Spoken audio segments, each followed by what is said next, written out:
The doorbell rang at 11 p.m. on a freezing winter night. I wasn't expecting anyone. My wife was already asleep upstairs. The house was silent except for the hum of the heater and the rain tapping against the windows. I almost didn't answer it, but something pulled me toward the door, a strange feeling in my chest, like danger, or maybe like justice waiting at the doorstep. I opened the door slowly, and there they were, my parents. They looked nothing like I remembered. 3 years ago, my father was a proud man with sharp eyes and a strong voice. My mother never left the house without perfect hair and expensive perfume. But that night, they looked broken, thin, cold. Their clothes were old and wrinkled. My father's hands were shaking. My mother was crying before she even said a word. "Son," she whispered, "we have nowhere else to go."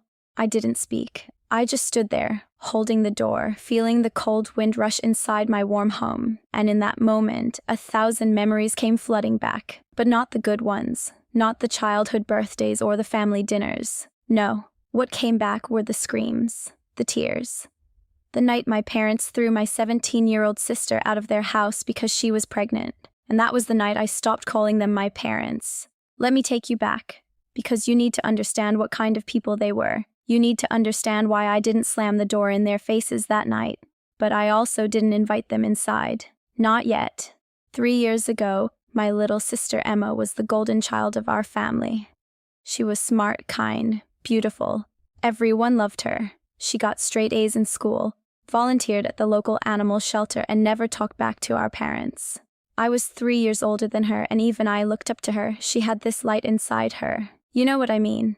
That kind of person who walks into a room and suddenly everyone feels better. But when she was 17, something happened. Something that changed everything. She fell in love. His name was Jake. He was 18, worked at a grocery store, and came from a family that our parents considered below us.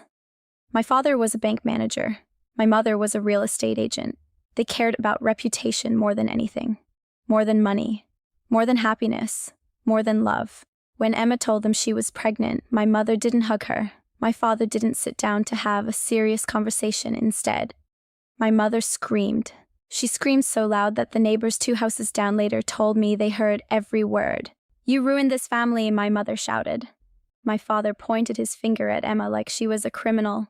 "You will not bring shame to this house. You will not raise that bastard child under my roof." I was 20 years old at the time, living in a small apartment across town, trying to save money for college. I got the call from Emma at midnight. She was crying so hard I could barely understand her. But I heard 3 words clearly. "They kicked me out." When I got to my parents' house, I found Emma sitting on the front porch steps with a small backpack. It was raining that night too. Funny how life repeats itself. She was shivering. Her face was red and swollen from crying. And behind her, through the window, I could see my mother and father sitting in the living room, watching television as if nothing had happened. I knocked on the door, hard. My father opened it, and I will never forget the coldness in his eyes. "She's not welcome here anymore," he said, "and if you take her in, you are not welcome either." I didn't even have to think about it. I took Emma's hand, put her in my old car, and drove her to my tiny apartment. It had 1 bedroom, a lumpy couch, and almost no furniture, but it had something my parents' big house didn't have. It had love. That night, Emma held my hand and said something I will never forget. She said, "Brother, I'm sorry I became a burden." And I said, "You are not a burden. You are my sister, and from today, we are our own family." She was 3 months pregnant. No money, no job, no high school diploma yet, and our parents had just thrown her away like garbage. But here's something you need to understand about betrayal. It doesn't always come from enemies. Sometimes, it comes from the people who are supposed to protect you. And that kind of betrayal, that kind cuts deeper than any knife. Over the next few weeks, I tried to talk to my parents. I called. I texted. I even went to their house twice. Each time, they refused to open the door. My mother sent me one final message. I still have it saved on my phone. It says, "She made her choice. Now she must live with it. Do not contact us again unless you are ready to abandon her too." I never replied. And for 3 years, we did not speak. Not a single phone call. Not a birthday wish. Not a Christmas card. Nothing. My parents acted like Emma never existed. And in a way, they acted like I didn't exist either. But life has a way of moving forward, and that's exactly what Emma and I did. Now, Before I tell you what happened when my parents showed up at my door that cold night, let me first tell you how my sister and I survived. Because that story is the reason I smiled before I opened the door that night. That story is the reason I felt no pity in my heart when I saw their broken faces. You see, when someone throws you away, you have two choices. You can stay on the ground and cry, or you can get up and build something so strong that they will one day beg to come back. And my sister, she didn't just build something strong, she built a castle. Let me paint you a picture of those first few months after Emma moved in with me. My apartment was 600 square feet. The walls were thin, the carpet was stained. The kitchen had a fridge that made a sound like a dying animal every 20 minutes. I was working 2 jobs, one at a warehouse during the day, one at a diner at night. I was saving every penny for community college, but when Emma came to live with me, all those plans changed, and honestly, I didn't care. Family comes first. That's what I believed. That's what my parents forgot. Emma was still in high school when she got kicked out. She was only a few months away from graduation, so the first thing we did was call her school counselor, a kind woman named Mrs. Alvarez. When we explained what happened, she didn't judge Emma. She didn't ask shameful questions. She simply said, "You will finish school, and I will help you." Mrs. Alvarez arranged for Emma to take her remaining classes online. She also connected us with a program that provided free meals for pregnant teens. Small blessings, but blessings nonetheless. Meanwhile, I dropped my plan to go to community college that year. I needed every dollar for rent, food, and baby supplies. I didn't tell Emma I dropped out. I just told her I was taking a gap year. She had enough stress. She didn't need to carry my sacrifices on her shoulders too. Emma was determined. I had never seen anyone work so hard while growing a human inside them. She would wake up at 6 a.m., study for 3 hours, then spend the rest of the morning applying for remote jobs. She was only 17, so most places wouldn't hire her, but she didn't give up. She found a small call center that hired young moms-to-be for evening shifts. The pay was low, but it was something. She worked until she was 8 months pregnant, and let me tell you, watching your little sister waddle to her desk every evening while carrying a baby that your own parents refuse to acknowledge, that changes a person. It made me angry, but it also made me proud. The night Emma went into labor, I was washing dishes at the diner. She called me screaming. I left mid-shift, didn't even tell my manager. I drove like a madman through red lights and rain, praying to a God I wasn't sure I believed in anymore. When I got to the hospital, Emma was already in delivery. The nurses let me stay in the waiting room. I sat there for 6 hours, alone. No parents, no relatives, just me. And then, at 4:23 a.m., a nurse came out holding a tiny bundle. She smiled and said, "You're an uncle." I cried like a baby. Right there in the hallway, a 6-foot-tall, 21-year-old man sobbing because a 7-pound girl had entered the world and made everything worth it. Emma named her Lily, Lily Rose. She had Emma's eyes, big and brown and full of light. When I held her for the first time, something shifted inside me. I understood in that moment what real love was. Not the conditional love my parents offered. Not the love that says, "I will love you only if you follow my rules." No. This was the love that says, "I will carry you even if the whole world walks away." Emma looked up at me from the hospital bed, exhausted but smiling, and said, "We did it, brother." And I said, "No, you did it." But here's the thing about betrayal. It doesn't just hurt once. It keeps hurting in waves. A few days after Lily was born, Emma asked me if she should call our parents. She wanted them to know they had a granddaughter. She wanted them to maybe, just maybe, soften. I told her it was her choice. She called my mother's phone. The call lasted 45 seconds. My mother picked up, heard Emma's voice, and said, "Why are you calling this house?" Emma told her about Lily. There was a long silence. And then my mother said, "That child is not my grandchild. Do not call again." And she hung up. Emma didn't cry that time. She just put the phone down, looked at baby Lily sleeping in her bassinet, and whispered, "Okay, that's it then." And it was. From that day on, Emma never mentioned our parents again. Not once. She focused on Lily. She focused on healing. She focused on becoming someone her daughter could be proud of. By the time Lily turned 1, Emma had earned her high school diploma online. She had also started taking night classes at a community college, the same one I had once dreamed of attending. She was studying early childhood education. She wanted to become a preschool teacher. I was still working 2 jobs, but I had also started taking online business courses. Something inside me had awakened. Maybe it was the anger. Maybe it was the need to prove my parents wrong. Or maybe it was just the love I felt for my niece. I wanted to give her the world. And to give her the world, I needed to build something first. So, I started a small cleaning business. Nothing fancy, just me, a mop, a bucket, and a used van I bought for $800. I cleaned office buildings at night after my warehouse shift. It was exhausting, but every time I wanted to quit, I thought of my parents sitting in their big living room, watching TV while their daughter gave birth alone, and I kept going. Emma helped me with the paperwork. She designed a simple logo. She handled the calls. Within a year, my little cleaning business had grown to 5 employees. Within 2 years, we had 12. We started cleaning not just offices, but schools and small hospitals too. By the time Lily turned 3, Emma had almost finished her degree. I had moved us out of that tiny apartment into a modest 2-bedroom house with a small backyard. Lily had a swing set and a sandbox, and a room painted pink with little stars on the ceiling. We were not rich, but we were safe. We were happy.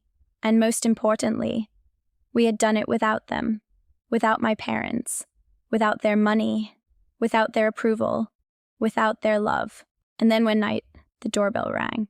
And there they were, my parents, looking old and broken and desperate. And I knew in that moment that they hadn't come back because they missed us.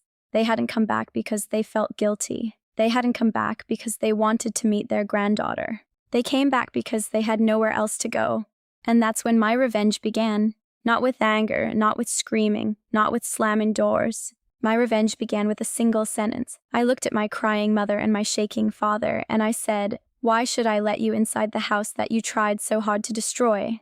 My mother stopped crying the moment I asked that question. She looked at me like I had slapped her, but she didn't walk away. She didn't defend herself. She just stood there shivering, with tears frozen on her cheeks. My father finally spoke. His voice was weak. Nothing like the booming voice that had shouted, "You will not bring shame to this house 3 years ago." "Son," he said, "your mother is sick." I felt something twist in my chest, but I didn't let it show. I had learned something important over the past 3 years. I had learned that people like my parents don't change. They don't come back because they're sorry. They come back because they need something. "Does sick how?" I asked. My father lowered his head. "Cancer." The word hung in the cold air like a ghost. My mother started crying again, but this time it was different. This time it sounded real. It sounded like fear. "Stage 3, my father whispered. "The treatments, they emptied our savings. We lost the house last month. We've been staying in a motel, but we ran out of money 2 days ago." I looked at my mother's thin face, her hollow eyes, her jacket that was 2 sizes too big. I looked at my father's rough hands, the ones that used to be so clean and soft from sitting behind a desk. And for a moment, just a moment, I felt something dangerous. Pity. But then I remembered Emma on the front porch.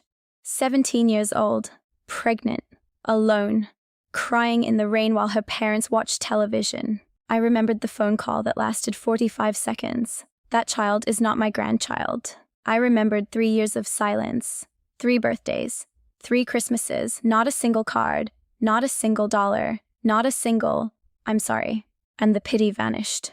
"Where is Emma?" my mother asked, her voice trembling. "Is she here? Can we see her?" I almost laughed. Almost, but I didn't. Instead, I took a deep breath and said the words I had been waiting 3 years to say. "You lost the right to ask that question a long time ago." My father's face turned red. For a second, I saw the old him, the angry him. But the flash passed quickly. He didn't have the strength to be angry anymore. That's the thing about pride. It keeps you warm until the fire runs out.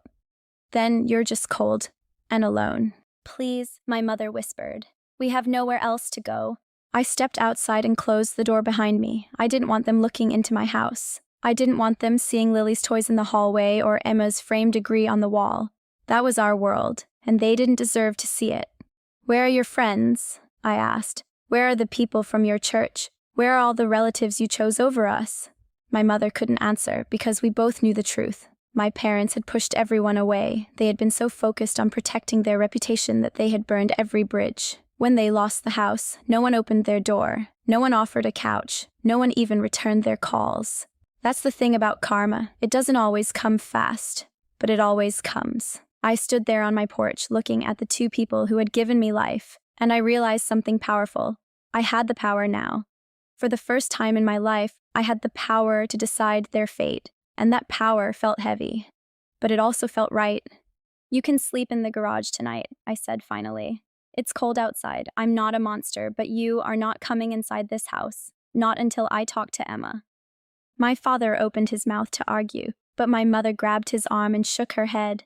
They knew. They knew they had no room to make demands.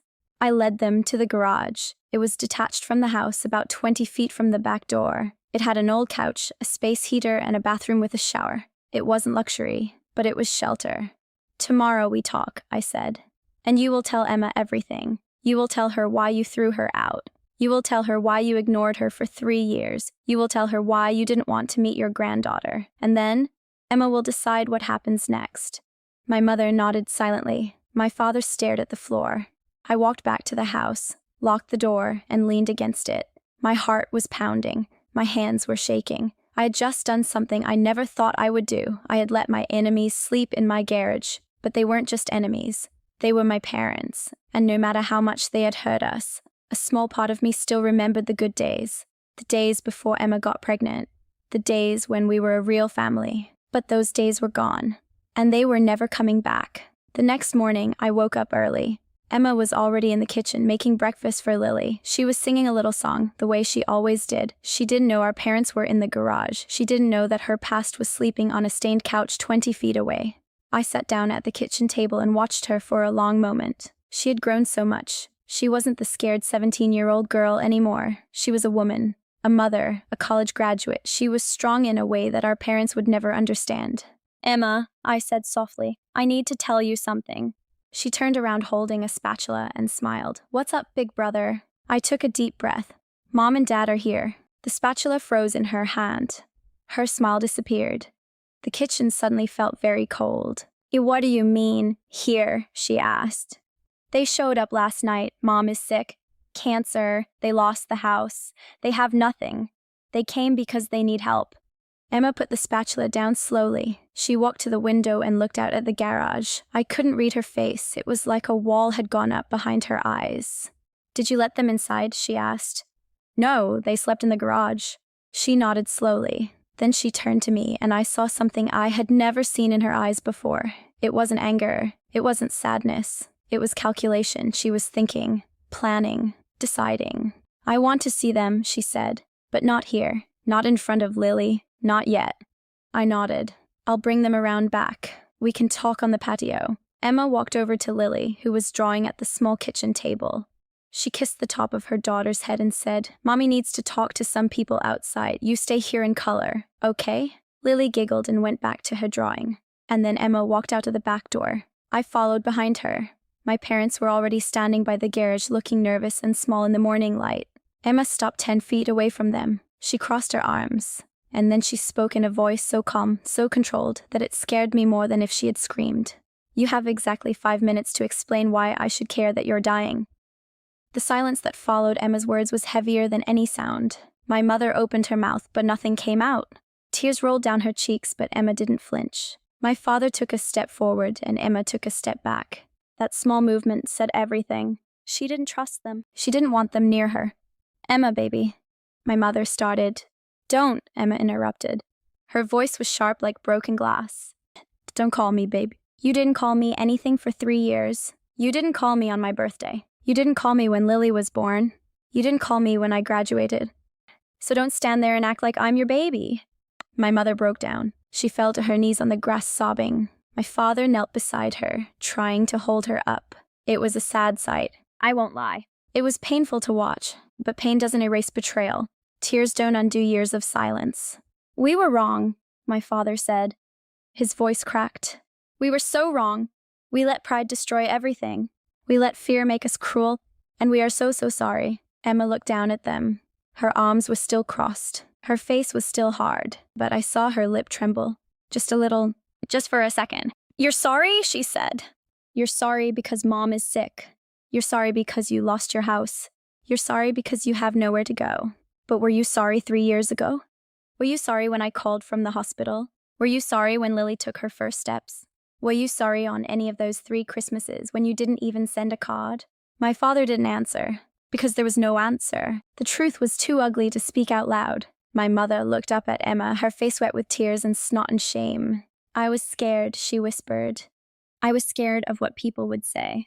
I was scared of losing my reputation. I was scared of being judged, and I let that fear turn me into someone I don't recognize anymore. Emma shook her head slowly. Yet fear doesn't excuse cruelty.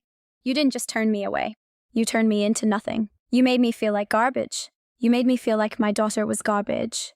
Do you understand that? Do you understand what that did to me? My mother reached out her hand. Emma didn't take it. I used to dream about this moment, Emma continued. In the beginning, I dreamed that you would show up at my door and apologize. I dreamed that you would hold me and tell me you loved me and that everything would be okay. But after a while, I stopped dreaming. Because I realized that you were never going to change. And I made peace with that. I built a life without you. I found happiness without you. And now you show up, not because you love me, but because you need me. And that is the most painful part of all. My father finally spoke again. His voice was so quiet I almost didn't hear it. We don't deserve your forgiveness. We know that. But your mother is dying, Emma. She has maybe a year left. Maybe less. We're not asking to move in. Yet we're not asking for money. We're just asking for a little time to try to make things right, to meet our granddaughter, to say goodbye. The word goodbye hung in the air like a dark cloud. Emma was quiet for a long time. The morning sun was rising behind her, casting a golden light on her face. She looked like an angel, or maybe a judge, maybe both. You want to meet Lily? Emma asked. My mother nodded desperately.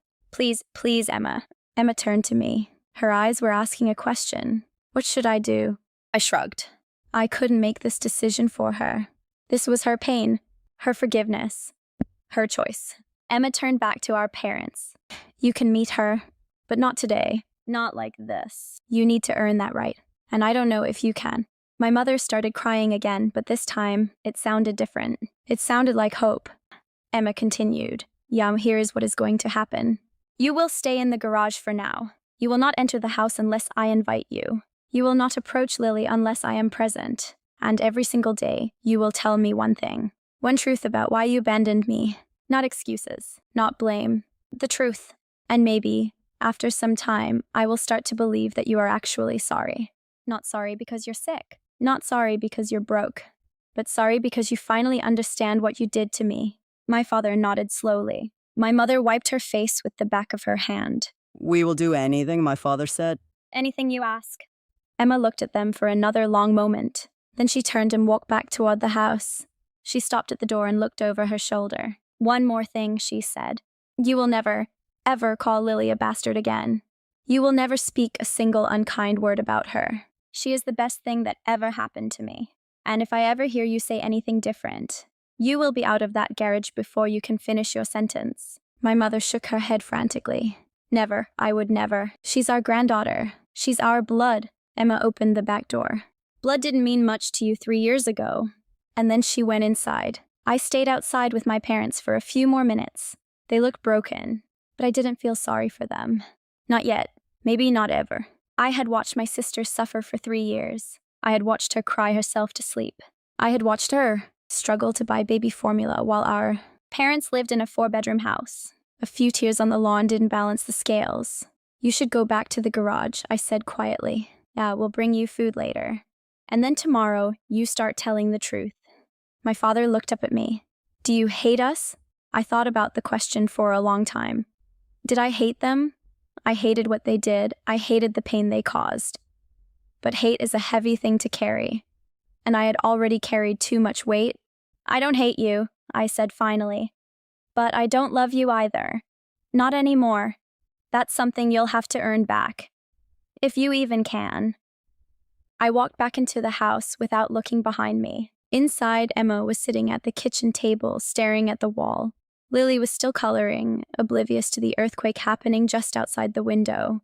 Are you okay? I asked. Emma looked at me. Her eyes were red, but she wasn't crying. She was stronger than that now. I don't know. she said. I thought this moment would feel different. I thought I would feel powerful, but I just feel tired.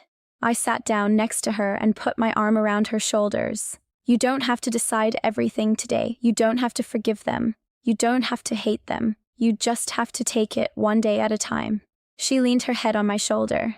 What if they're lying? What if they're just using us? I looked out the window toward the garage. Then we'll deal with that too, but right now, we hold the power, and we don't have to give it away until we're ready. Emma nodded. She kissed Lily's head, stood up, and walked to the window.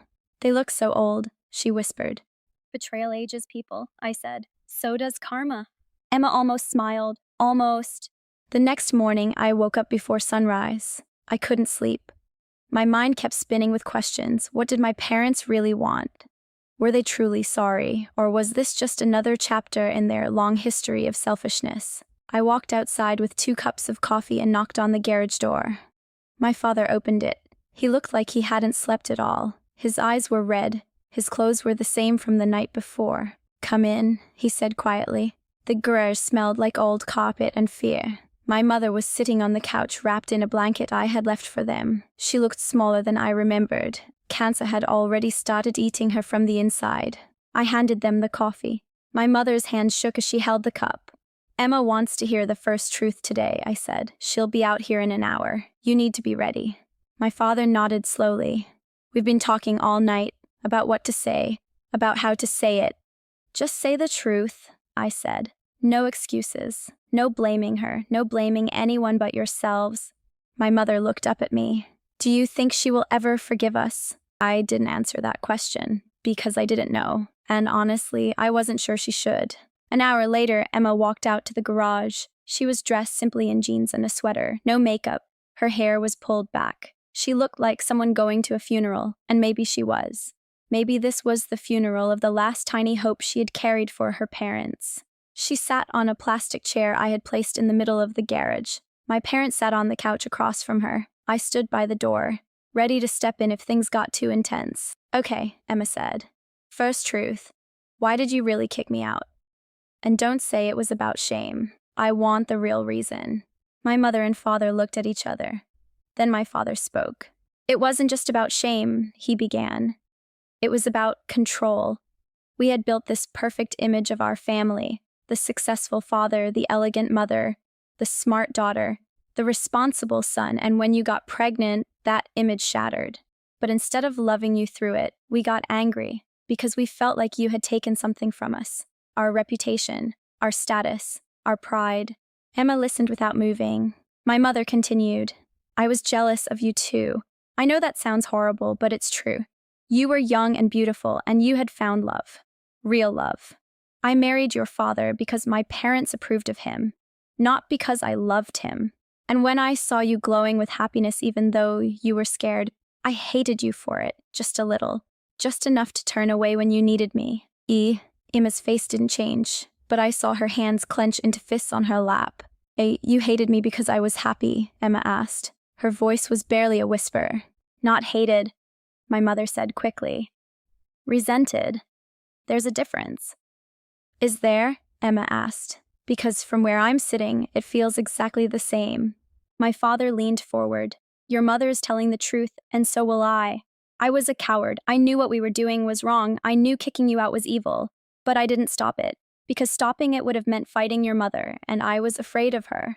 I was afraid of losing my comfortable life. I chose my own peace over my daughter's safety, and I have hated myself for it every single day. Emma was quiet for a long time, then she said, Every single day, you thought about me every single day for 3 years, and you still didn't call? My father's face crumbled. I didn't know how. I didn't know what to say. I was ashamed. Ashamed. Emma repeated, that word again. Ashamed of me. Ashamed of yourselves. Ashamed to reach out. Your shame was more important than your daughter, than your granddaughter. My mother started crying again. We know, and we will never stop being sorry. Emma stood up. Sorry is just a word. You want me to believe you? Then show me, not today, not tomorrow, every day. Show me that you've changed. Show me that you care about Lily. Show me that you're not just here because you're dying and broke. She walked to the door, then stopped. Tomorrow, I want the second truth. Why you never came to the hospital when Lily was born. I want every detail. I want to know exactly what you were doing while I was giving birth alone." My mother let out a small sob, but Emma didn't look back. She walked out of the garage, across the yard, and into the house. I stayed behind for a moment. My parents looked defeated, and I realized something. This wasn't revenge. Not exactly. This was accountability. For the first time in their lives, someone was making them face what they had done, and they had no choice but to sit in it. "She's not trying to punish you," I said quietly. "She's trying to understand. There's a difference." My father looked up at me. "Does understanding lead to forgiveness?" I shrugged. "Sometimes, but not always. And you need to be okay with that. Because whether she forgives you or not, you still did what you did. Nothing can change that." I left them alone in the garage and went inside to check on Emma. She was in Lily's room watching her daughter sleep. Lily was curled up with a stuffed bunny, her little chest rising and falling peacefully. Emma stood there like a statue, her hand on the door frame. "I don't know if I can do this," she whispered. "You don't have to," I said. "We can send them away today, right now. They have no legal right to be here." Emma shook her head. "That's the problem. Part of me wants to send them away, but another part of me, a smaller part, still wants my mom. Even after everything. Even after the cancer and the lies and the years of silence. There's still this little girl inside me who just wants her mother to hold her and say, 'It's going to be okay.'" My heart broke for her, again, for the 1,000th time. "That little girl deserves to be heard," I said, "but the woman you are now gets to make the decisions, and whatever you decide, I'm right here. Always." Emma turned and hugged me. She cried silently into my shoulder, and I held her, just like I held her that night on our parents' porch 3 years ago. Some things don't change. Love doesn't change. Loyalty doesn't change. But people can change, sometimes for the better, sometimes for the worse, and sometimes they change just enough to make you believe in them again. The question was, would my parents change enough? Or was this just another betrayal waiting to happen? The next day came faster than any of us expected. Emma had slept poorly. I heard her walking around the house at 2 a.m., then again at 4 a.m. By the time the sun rose, she was already dressed and sitting on the back porch, staring at the garage. I brought her a cup of tea and sat beside her. "You don't have to do this today," I said. "You can take a break." "No," she said firmly. "If I stop now, I might never start again, and I need to know everything, even the ugly parts." So at 9 a.m., we walked to the garage together. This time, Emma didn't sit across from my parents. She sat right next to them, not close enough to touch, but closer than before. "Second truth," she said. "The hospital. Lily's birth. I called you from the delivery room. You answered, and you said that child was not your grandchild. Tell me why. Tell me what you were doing at that exact moment." My mother's face turned pale, even paler than it already was from the cancer. "I was at a brunch," she whispered, "with my book club. We were at a fancy restaurant downtown. Everyone was dressed in white. There were mimosas and pastries and laughter." Emma's eyes narrowed. "You were at a party." "Not a party, a brunch, a social event. Oh, while I was pushing your granddaughter into the world." My mother couldn't look at her. She stared at her hands, which were twisting in her lap. "I didn't know you were in labor. When you called, I thought you were just trying to manipulate me." "Manipulate you?" Emma's voice rose. "I was 17 years old, alone, terrified, and in the worst pain of my life. And you thought I was manipulating you?" My father jumped in. We were both in denial. We told ourselves you were exaggerating. We told ourselves you were trying to guilt us. It was easier to believe that than to face the truth. "And what was the truth?" Emma demanded. My father's voice broke. The truth was that we were monsters and we didn't want to admit it. The garage fell silent. Somewhere outside, a bird was singing. It felt wrong, such a cheerful sound in such a dark moment. Emma took a shaky breath. I was alone. The nurses were kind, but they weren't family. When Lily was born, there was no one to hold my hand. No one to tell me I was doing a good job. No one to take pictures.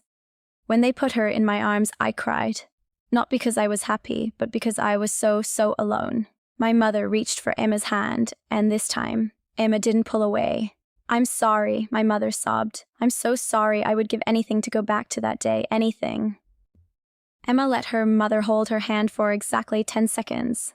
Then she gently pulled away. I didn't tell you this to make you feel guilty, Emma said. I told you this so you understand the weight of what you did. Every time you look at Lily, I want you to remember that she came into this world with no grandparents waiting for her, no family except her uncle. You chose mimosas over your grandchild's first breath. My father was crying now too, big, ugly tears that he didn't bother to wipe away. We were wrong, he kept saying. We were so wrong. Emma stood up. I know you were wrong. The question is, what are you going to do about it now? She walked to the door, then turned back. Tomorrow, I want to know about the 3 years of silence. Every birthday, every Christmas, every time you thought about reaching out and didn't. I want to know why. And then she was gone. I stayed with my parents for a little while. They were both crying quietly. I didn't comfort them. I didn't have comfort to give. But I also didn't kick them while they were down. That wasn't who I was. She's not trying to destroy you, I said. She's trying to heal. And sometimes healing looks like anger. Sometimes it looks like pain. You have to let it happen. My father looked up at me with red, swollen eyes. Does she hate us? I thought about Emma's face during the conversation, the way her voice shook, the way she let her mother hold her hand for 10 seconds, even though every part of her probably wanted to run. I don't think she hates you, I said. I think she's still hoping you'll become the parent she needed. And that hope is the most dangerous thing of all. Because if you break it again, she won't survive it a second time. I left them alone. That afternoon, something unexpected happened. Emma asked me to bring Lily outside to play in the backyard. The garage has a small window that faces the yard. Emma positioned a chair so that Lily was visible from that window. Let them watch, Emma said quietly. Let them see what they missed. So Lily played in the sandbox. She swung on her little swing. She chased a butterfly and laughed that beautiful, carefree laugh that only children have. And I knew, without looking, that my parents were watching from the garage window, crying, wishing, regretting. Emma sat on the porch watching Lily but also watching the garage window. Her face was unreadable. She looks like me, Emma said softly. When I was little. She has your eyes, I agreed. Mom used to brush my hair every night before bed, Emma said. She would sing this silly song about a little bird. I had forgotten that until just now. I didn't say anything. Sometimes the best thing you can do is just listen. I don't want to hate her, Emma continued. But I don't know how to love her either. Not anymore. Maybe you don't have to do either, I said. Maybe you can just be, without forcing yourself to feel something you don't feel. Emma nodded slowly. Maybe. That night, after Lily was asleep, Emma did something I didn't expect. She made a plate of food, rice, chicken, vegetables, and walked it out to the garage herself. She knocked, handed it to my mother, and said, "You need to eat. The treatments won't work if you don't eat." Then she turned and walked away. No hug, no forgiveness, no warm words, just food. Just the smallest possible act of mercy. And honestly, that might have been more powerful than any revenge I could have imagined, because revenge would have meant letting them starve. But Emma chose something different. She chose boundaries. But she also chose basic human kindness. I realized something that night. Real revenge isn't about destruction. It's about becoming so strong, so secure, so untouchable that you can afford to be kind to the people who tried to break you, not because they deserve it, but because you deserve the peace that comes from not becoming like them. Emma wasn't like our parents. She never had been. And that was the greatest revenge of all. Day 3. The hardest truth so far. Emma asked my parents to write down every major event they had missed in the past 3 years. Every birthday, every holiday, every milestone. And then she asked them to read the list out loud. My mother's hands shook as she unfolded a piece of notebook paper. She had written everything in shaky handwriting. Emma's 18th birthday, she read. We went to a movie, we didn't call.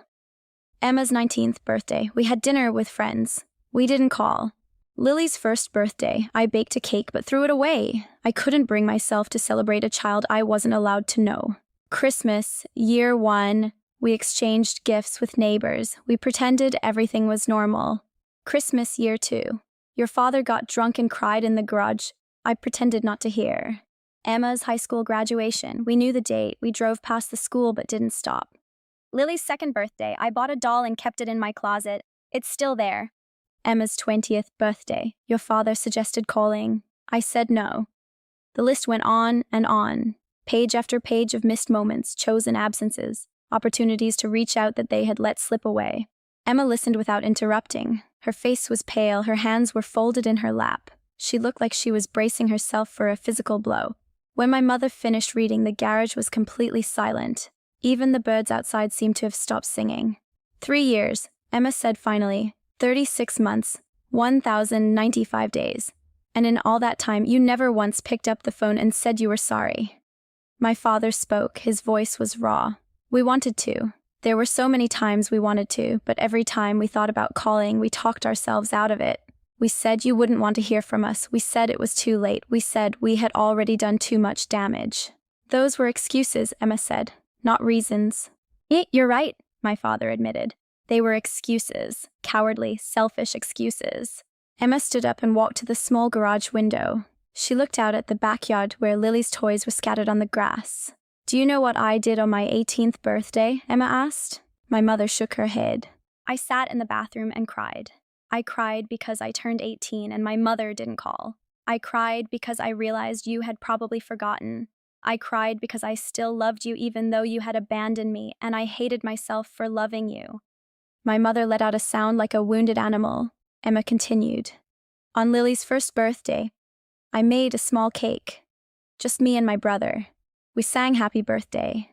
And then I went into my room and sobbed because my parents didn't know their granddaughter existed, and if they did know, they didn't care. She turned back to face them. Her eyes were wet, but she wasn't crying. Not yet. On my graduation day, I looked for you in the crowd. I told myself you wouldn't come, but I looked anyway, and when I didn't see you, part of me died. A small part, but a part that has never come back. My father stood up. His legs were shaking. Emma, I am so sorry. I am so sorry. I would give anything to go back and be there. Anything.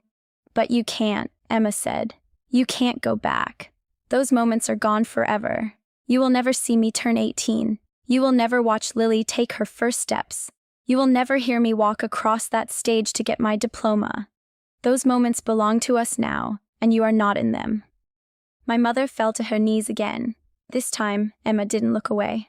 I'm not telling you this to hurt you, Emma said. I'm telling you this so you understand. Forgiveness is not a switch you can flip. It's not something you can ask for and receive just because you said the right words. Forgiveness takes time. It takes proof. It takes watching someone change day after day until you finally, part 4, character 7501, what well into what? Believe that the change is real. We will prove it, my father said desperately. Whatever it takes, however long it takes. Emma nodded slowly. We'll see. She walked toward the door, then stopped. Tomorrow, I want the 4th truth. Why you never reached out when I turned 21. That was 3 months ago. You weren't sick yet. You still had your house. You still had your pride, so why didn't you call on my 21st birthday? My parents had no answer, or maybe they did, but they were too ashamed to say it. Emma left, and I followed. That night, I found Emma in Lily's room again. She was sitting on the floor, watching her daughter sleep. The room was dark except for a small nightlight shaped like a moon. I'm exhausted, Emma whispered. I know, I said, sitting down next to her. I thought getting the truth would make me feel better, but it just makes me feel heavier, Hob. I put my arm around her.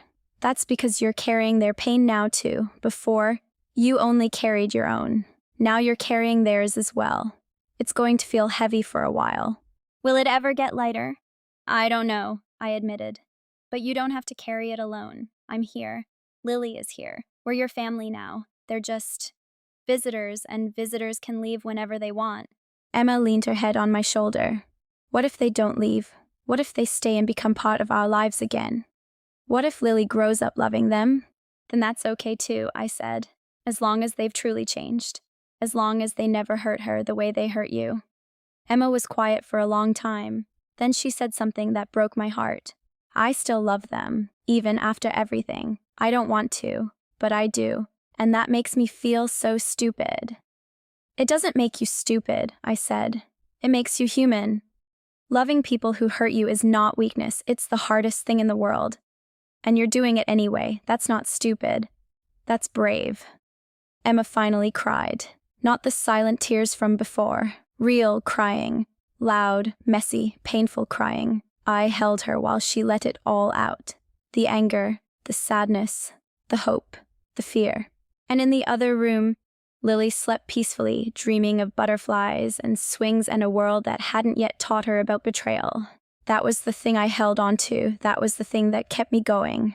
No matter what happened with my parents, Lily would grow up knowing she was loved, unconditionally, forever, no matter what. And that was more than my parents had ever given us. That was everything. Day 4 arrived with gray clouds and the smell of rain. Emma woke up different that morning.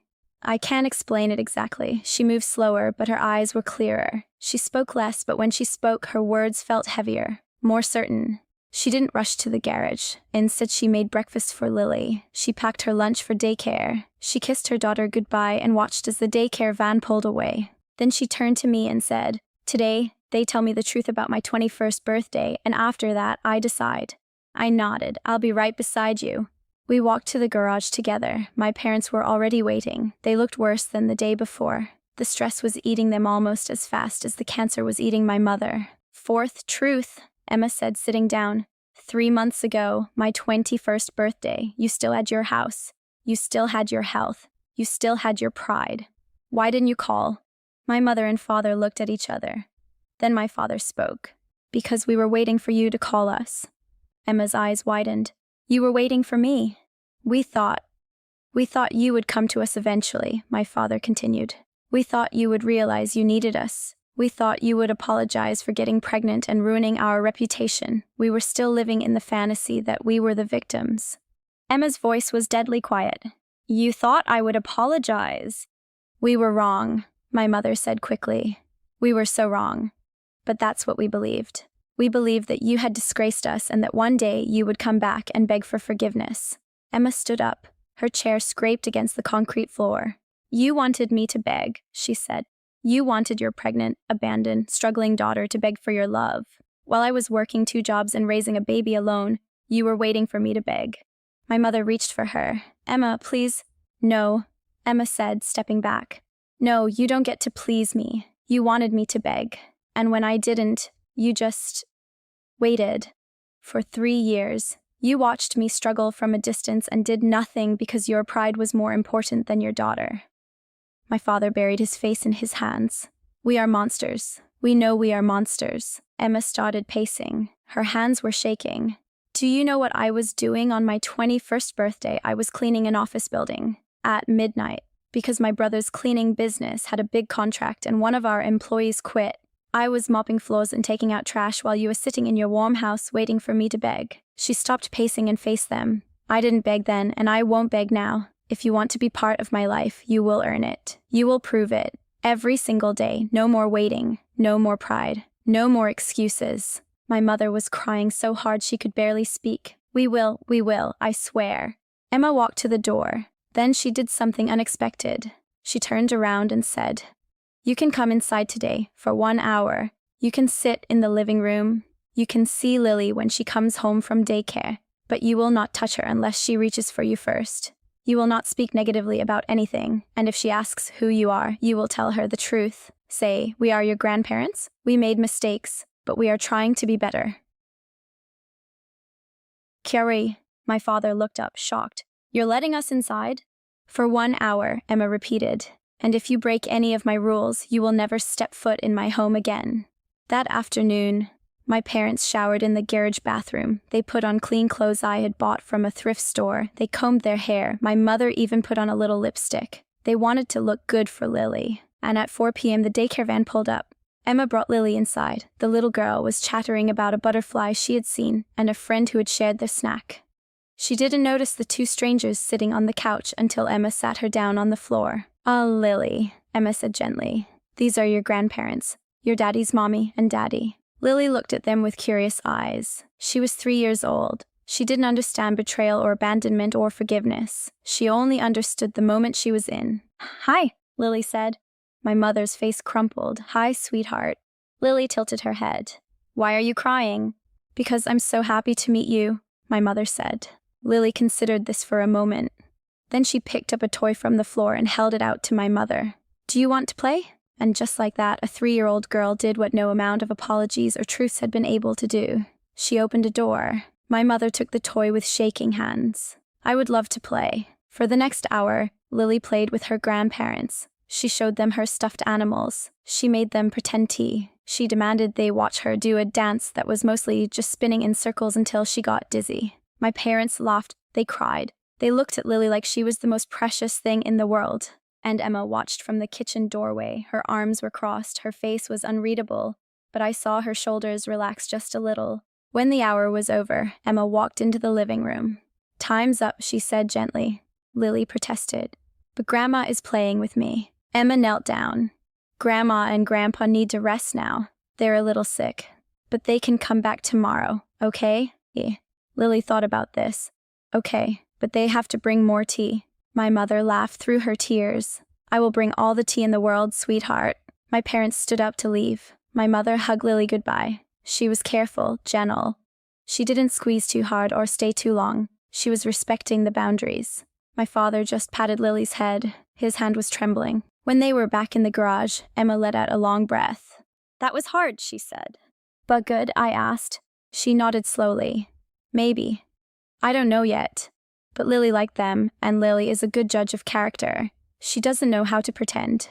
"Maybe that's the point," I said. "Maybe children see the best in people because they haven't been hurt yet, and maybe we can learn something from that." Emma looked at me. "You're getting soft, big brother." I smiled. "No, I'm just tired of being angry. It's exhausting." Emma laughed. It was the first real laugh I had heard from her in days. "Okay," she said. "Tomorrow they can come inside again, 2 hours this time, and maybe I'll let my mother help me make dinner." It wasn't forgiveness, not yet, but it was something. It was a beginning. Part 3, Characters 5017,500. Section 9, The Slow Climb. 450 words. The days turned into weeks. Every morning, Emma walked out to the garage and asked my parents one truth, and every day they answered. Painful truths, ugly truths, truths that made them cry and truths that made Emma cry. They told her about the time my mother almost called but hung up after one ring. They told her about the letter my father wrote but never mailed. They told her about the lies they told friends and family to explain why they never saw their daughter anymore. They told her about the shame that kept them up at night, the guilt that made them fight with each other, the loneliness that filled their big house after Emma and I were gone. And slowly, something began to shift. Emma stopped sitting across from them. She started sitting next to them. She stopped folding her arms. She started holding her own hands in her lap, relaxed. She stopped using a cold, hard voice. She started speaking softly, like she was talking to someone who was already wounded. 3 weeks into this routine, my mother had a bad day. The cancer treatments were making her sick. She couldn't keep food down. She was weak and pale and looked like she was fading away. Emma found her crying in the garage bathroom. And without thinking, Emma knelt down beside her, put her arms around her, and said, "It's okay, Mom.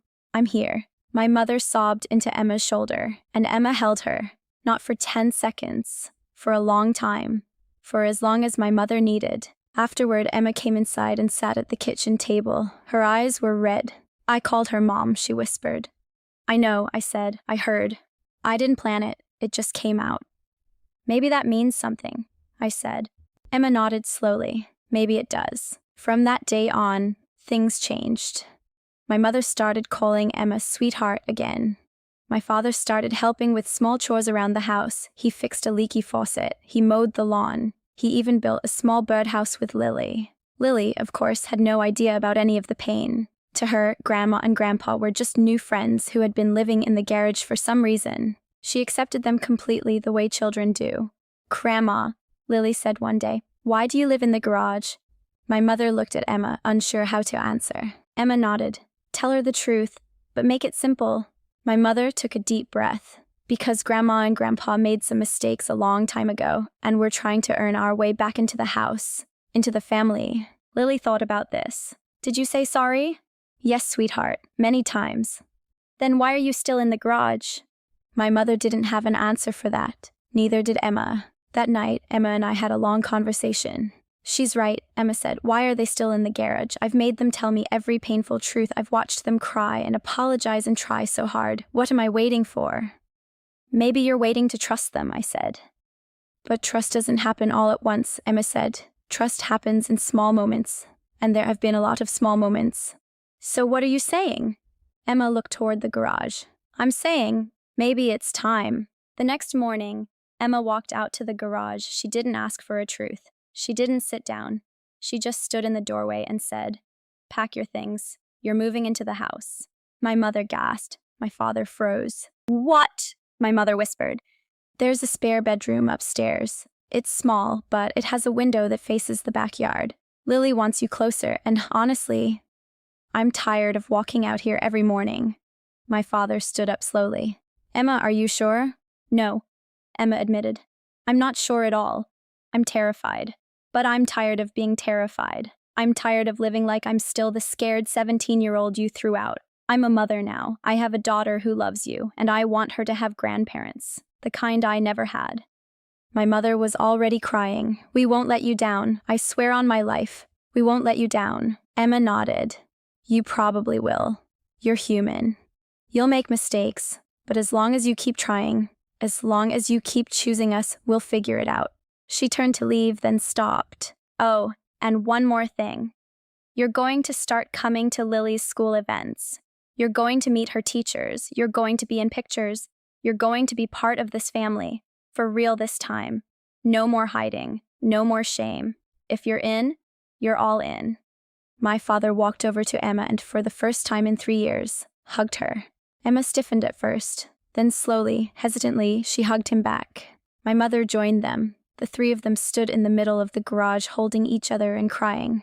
I watched from the back door, and I cried too, because this wasn't the revenge I had imagined. There was no screaming, no slamming doors, no dramatic speeches about how they had ruined their own lives. This was quieter, messier, more complicated. This was a family trying to put itself back together after being shattered by pride and fear and shame.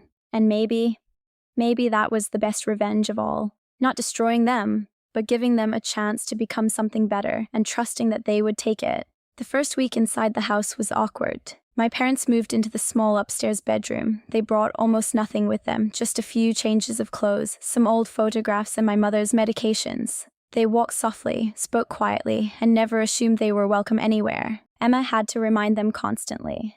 "You can sit on the couch. You can eat at the table. You don't have to ask permission to use the bathroom."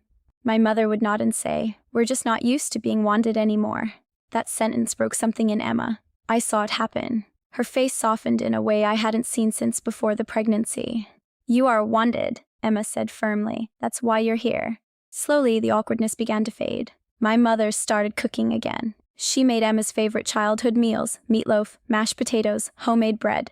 The first time she served dinner, Emma cried into her plate. Not sad tears, just overwhelmed tears. My father started reading to Lily every night before bed. He would sit in the rocking chair in her room, put on his reading glasses, and make voices for all the characters. Lily thought he was hilarious. She started calling him Papa, and he almost cried every single time. I watched all of this with a strange mix of emotions. Part of me was happy. My sister had her parents back. My niece had grandparents. My mother might live long enough to see Lily start kindergarten. But another part of me was still angry, still hurt, still resentful. One night, I sat on the back porch alone, staring at the garage. My father came out and sat next to me. "You're still angry with us," he said. It wasn't a question. "I'm working on it," I said. "You don't have to work on it," he said. "You have every right to be angry. We hurt you too. Not just Emma, you. You had to become a father to your little sister when you were barely an adult yourself. You gave up your dreams so she could survive, and we did nothing to help you." I didn't say anything, because he was right. "I'm not asking for your forgiveness," he continued. "I'm just asking for a chance to earn it. And if you never give it to me, I'll understand, but I want you to know, I see you. I see what you did for this family. And I am so proud of the man you've become." That was the first time my father had ever said he was proud of me. I didn't hug him. I didn't say thank you. I just sat there feeling the weight of his words and let them sink in. "I'm not there yet," I said finally, "but I'm not as angry as I was." "That's enough," he said. "For now, that's enough." 2 months later, my mother's doctor called with surprising news. The treatments were working better than expected. The cancer hadn't disappeared, but it had stopped growing. She might have 2 years instead of 1, maybe more. My mother cried when she heard the news. Not because she was afraid of dying, but because she might get to see Lily start school after all. Emma threw a small celebration dinner. Nothing fancy, just the 5 of us. Me, Emma, Lily, Mom, and Dad. We ate spaghetti and garlic bread. Lily spilled sauce on her shirt. Everyone laughed. And for one perfect moment, we felt like a real family. Not a perfect family. Not a family without scars, but a family that had chosen to heal instead of staying broken. That night, after Lily was asleep, Emma found me in the kitchen. "Thank you," she said. "For what?" "For not giving up on me, for letting them stay for everything." I shook my head. "You did this, not me. You're the one who faced them every day. You're the one who asked the hard questions. You're the one who let them in." "I couldn't have done it without you," Emma said. "You were my rock. You are my rock, and I need you to know that no matter what happens with Mom and Dad, you will always be my real family, the one who showed up, the one who never left." I hugged my little sister, "And you will always be mine." 3 years ago, my parents kicked out my pregnant sister. They chose pride over love, reputation over family. And 3 years later, they came crawling back, not because they had changed, but because they had nothing left. But here's what I learned from this whole experience. Revenge doesn't have to be loud. It doesn't have to be cruel.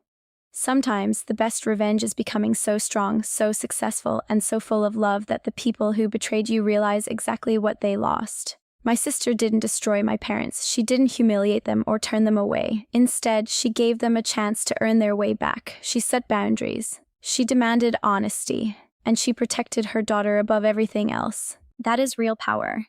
Not the power to destroy, but the power to forgive on your own terms. My parents may never fully earn back our trust. Some wounds take a lifetime to heal, but they are trying. Every day, they are trying. And that means something. To anyone watching this who has been betrayed by someone they loved, a parent, a partner, a friend, remember this. You don't owe anyone forgiveness. You don't have to let them back into your life. But if you do it because you choose to, not because they guilt you, not because they need you, but because you have healed enough to open the door, just a crack. And if they try to break that door down, you have every right to close it again. Forever. My sister Emma is the strongest person I know, not because she forgave, but because she survived. She built a beautiful life out of the ashes of betrayal, and she taught me that family isn't about blood. It's about who shows up when everything falls apart. I showed up. She showed up. And eventually, even our parents showed up. It wasn't the revenge I imagined. But maybe it was better, because in the end, nobody lost. And that is the greatest victory of all.